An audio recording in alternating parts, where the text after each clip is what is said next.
जय जगन्नाथ दर्शक बंधु। आज आम मालिकार एमती एक भयंकर कथा को आपण आगे आलोचना करने जाऊँ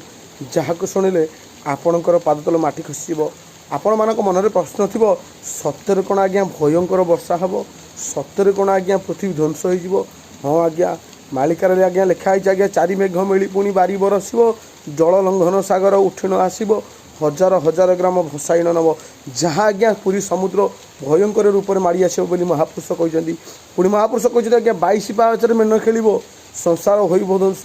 मालिका वचन तिले न टल एक हम अवश्य 22 पाहाचर आज्ञा मीन खेल जाऊँ किसी दिन पर आपण मैंने देखिए ये आज्ञा वर्षा एमती नुह आपण मैंने भावुं ये वर्षा होमती वर्षा हम ना आज्ञा आठार अति भयंकर वर्षा हम महापुरुष परा लिखिं आज्ञा 40 मेघ पुणी बारी बरस 4 मेघ पूर्व पश्चिम उत्तर दक्षिण 4 फुट आज्ञा भयंकर वर्षा हम एवं जल लंघन सागर आज्ञा समुद्र माड़ी आसिक आज्ञा 22 पाहाचर मीन खेलीदेव एक कथा आज्ञा सत्य समय आज्ञा आहरी भयंकर घटना घटो कौन ना भयंकर रोग मनुष्य को ग्रास कर जलवायु दूषित हो जाइए मनुष्य आज्ञा पानी बिना खाद्य बिना हाँ हाँ कर मर। महापुरुष लिखी आज्ञा अचिन्ह व्याधि घटो जानी था निश्चय वैद्य मैंने अणा हे हजिजीव ज्ञान न चल नाड़ीर विज्ञान जहाँ आज्ञा परिस्थिति हो गला। देखो आज्ञा ये कि रोग आठार अति भयंकर रोग मनुष्य को सामना करने जाऊँगी अल्प दिन भितर महापुरुष लिखिं आज्ञा दुर्भक्ष पड़ दिनक बहुल अर्ण चूर्ण हेब शून्य कलिकी बेश को धरी जगन्नाथ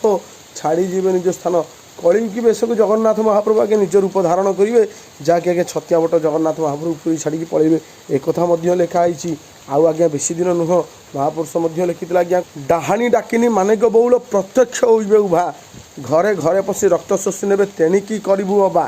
चंडी चामुंडा को संगे ग बहुल अष्टकाली ठाकुराणी स्थाने स्थाने जी पूजा पाऊे हो पाषाण पाषाणी। महापुरुष ये कहते डाहाणी डाकिनी ये जो रोग आज्ञा बड़ बड़ रोग घर मानक समस्त को हम महापुरुष कहते आज्ञा डाहाणी डाकिनी मानेक बहुल प्रत्यक्ष होइबा ये आज्ञा रोग डाहाणी स्वतंत्र भाव में प्रत्यक्ष रूप में मनुष्य दिया आज्ञा पशिकी लोक को आज्ञा रोगग्रस्त करदेव जहाँ आज्ञा दिन को दिन हो चली। महापुरुष पुणी कहते आज्ञा घरे घरे पशि रक्त शोषी ने तेणिकी करू घरे घरे आज्ञा समस्त को कैंसर हम समस्त आज्ञा बड़ बड़ रोग आक्रांत हो वंशपदा हम। महापुरुष कहते आज्ञा कौन ना 16 ग्राम जे गोटे हो संसार हो नाश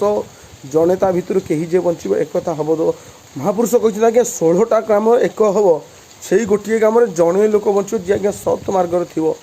जो मैंने आज्ञा पापी से आज्ञा आगुआ मृत्युवरण हे। महापुरुष लिखि आज्ञा शपथ दिवस अंधार हो सूर्य न हो देखा श्रृगाल कुकुर घरे पशिबे तेणिकी करू बा। आपण मान मन में प्रकृत प्रश्न थी सत्य कौन 7 राति 7 दिन अंधार हम ना मालिकार एमती मनगुणा कहानी किए लिखिदे ना अच्युतानंद महापुरुष आज्ञा खाली एमती मन को लिखिदे ना आज्ञा महापुरुष अच्युतानंद लिखिं आज्ञा 7 राति 7 दिन अंधार हम आ पूर्व आप गोटे दिन देखिं सेटा पुणी केत हम महापुरुष लिखिं भाद्रव मास शुक्ल पक्ष अष्टमी गुरुवार दिन से ही दिन कलिजुग हो संपूर्ण भाद्रव मास हम एवं शुक्ल पक्ष अष्टमी होकर कलिकल्प लिखाई आषाढ़ मसठू जे भाद्रव मसरे संसार हो नाश शपथ दिवस अंधार हो एक हम अवश्य माने आषाढ़ मसठू भाद्रव मास भितर आज्ञा यही भितर ही 7 राति 7 दिन अंधार होगाक जाऊँगी जहाँ मालिकार हजार हजार वर्ष तले आज्ञा तालपत्र पोथी लिखाई सारी आपण मैंने जिते जहाँ कले सी बदल ना से समय मनुष्य निश्चित भाव में देखा जाऊँगी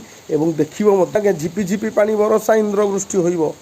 फल हानि हो धरणी अद्भुत कंपिब